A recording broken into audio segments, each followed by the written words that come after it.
So guys अभी तक हमने देखा ओवरलोडिंग क्या होता है, ओवरराइडिंग क्या होता है। बट सपोज़ करो आपसे इंटरव्यूअर पूछता है कि इन दोनों में डिफरेंस बताओ। सो आप इस पोजीशन में होने चाहिए कि आप 2 से 5 मिनट तक, 4 से 5 मिनट तक आप ओवरलोडिंग एंड ओवरराइडिंग के डिफरेंस को डिस्कस कर पाओ। तो गाइज़ अभी तक जो भी हमने पढ़ा उसका एक समरी है ये, एंड इसमें मैं इन डेप्थ में नहीं समझाने वाला, बट हाँ ऊपर से आपको एक मैंने ये डिफरेंस का एक टेबल बना दिया है। एंड देन इसमें आपको मैं बताऊंगा कि क्या क्या डिफरेंस है, एंड ये आप नोट डाउन कर सकते हो। एंड इवन जो भी मैंने पढ़ाया उसका एक तरह से एक रिवीजन हो गया, एक समरी हो गया, ये शॉर्ट समरी। तो देखते हैं एक बार। तो यहाँ पे प्रॉपर्टीज़ है, यहाँ पे ओवरलोडिंग है and then overriding. So method names, so method names must be same. जो ओवरलोडिंग में मेथड नेम सेम होना चाहिए, इवन ओवरराइडिंग में भी मेथड नेम सेम होना चाहिए। So argument types must be different at least order. जो आर्गुमेंट टाइप होता है मेथड के बाद हम जो लिखते हैं, वो उसका जो आर्गुमेंट टाइप्स होता है वो डिफरेंट होना चाहिए, सेम नहीं हो जाना चाहिए। जब सपोज m1 मेथड है, m1 मेथड में हमने int i दे दिया and again m1 method and int i दे दिया, तो वो सेम हो गया। तो वैसा नहीं होना चाहिए, वो फ्लोट हो जाए या फिर कुछ और हो जाए, बट सेम नहीं होना चाहिए। या फिर अगर सपोज करो int है, मेथड m1 int है एंड देन फ्लोट है, एंड देन अगेन m1 है एंड int है एंड फ्लोट है, तो वो सेम नहीं होना चाहिए। भले फ्लोट और int हो सकता है, तो वो डिफरेंट हो गया, बट सेम नहीं होना चाहिए। बट ओवरराइडिंग में सब कुछ सेम होना चाहिए including order. And method signature मैंने आपको ऊपर की वीडियोस में बताया कि ये मेथड सिग्नेचर होता क्या है। तो मेथड सिग्नेचर ओवरलोडिंग में डिफरेंट होना चाहिए, बट ओवरराइडिंग में method signature must be same होना चाहिए। एंड रिटर्न टाइप्स, ओवरलोडिंग में कुछ रिटर्न टाइप्स का रिस्ट्रिक्शन नहीं है, कुछ भी रिटर्न टाइप दो। ओवरलोडिंग में मेथड नेम m1 को कुछ भी दो, m1 मेथड को कुछ भी रिस्ट्रिक्शन दो, m1 मेथड है तो कुछ भी रिटर्न टाइप दे सकते हो। बट ओवरराइडिंग में ऐसा नहीं है, must be same until 1.4 version तक सेम ही रहना चाहिए था, but from 1.5 version onwards covariant return types also allowed. So इसका अगर डिटेल में देखना है तो आप दूसरी वीडियो देख सकते हो, एंड ये वही है। एंड उसके बाद फिर ये है प्राइवेट स्टैटिक फाइनल मेथड्स।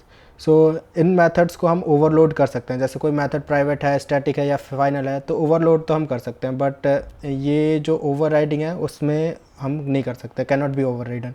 सो बेसिकली हम प्राइवेट मेथड बना तो सकते हैं, मतलब प्राइवेट मेथड के 2 मेथड बना सकते हैं पेरेंट एंड चाइल्ड क्लास में, बट उसको ओवरराइडिंग नहीं कहते हैं। एंड सिमिलरली अगर फाइनल है तो फाइनल वाले को तो हम कर ही नहीं सकते, वहाँ पे हमें एक्सेप्शन आ जाएगा। एंड सिमिलरली स्टैटिक मेथड को भी हम लिख सकते हैं, बट उसे ओवरराइडिंग नहीं कहेंगे। So can not be overridden private static and final methods. Access modifiers पे कोई रेस्ट्रिक्शन नहीं है ओवरलोडिंग में, बट ओवरराइडिंग में we can't reduce the scope of access modifier, but we can increase the scope. Scope को हम reduce नहीं कर सकते, बट हम स्कोप को इंक्रीज कर सकते हैं। सो गाइज ये सारी चीज़ें मैंने इन डेप्थ में समझाया ऊपर, बस उसका ये रिवीजन है एक तरह से। तो आप अगर खाली ये डिफरेंस देख रहे हो तो मैं बोलूँगा कि पिछली वीडियोस भी देख लो एक बार, तो और ज़्यादा अच्छे से ये सारी चीज़ें समझ आएगी कि एक्चुअल ये कह क्या रहा है। सो थ्रोज क्लॉज में कोई रेस्ट्रिक्शन नहीं है ओवरलोडिंग में, बट ओवरराइडिंग में रेस्ट्रिक्शन है। If child class method throws any checked exception, compulsory parent class method should throw the same checked exception और its parent, but no restriction for unchecked exception.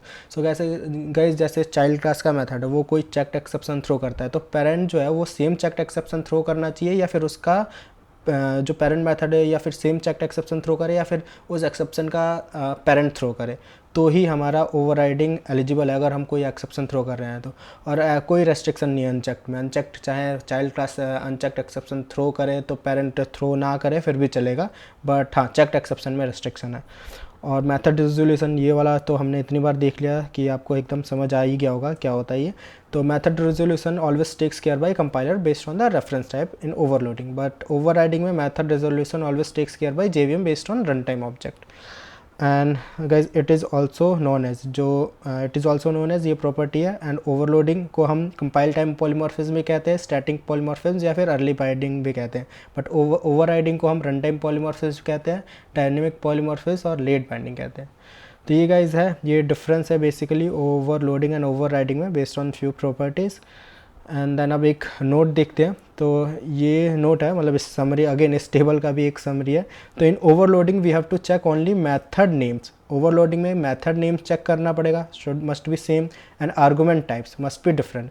We are not required to check remaining like return type, access modifier et cetera. तो overloading में बस हम method signature basically कह सकते हैं, इन दोनों को मिला के मेथड सिग्नेचर हमें चेक करना पड़ता है, और उसके अलावा हमें किसी भी चीज़ के लिए बॉदर करने की नीड नहीं होती ओवरलोडिंग में, एंड अचीव कर सकते हैं ओवरलोडिंग।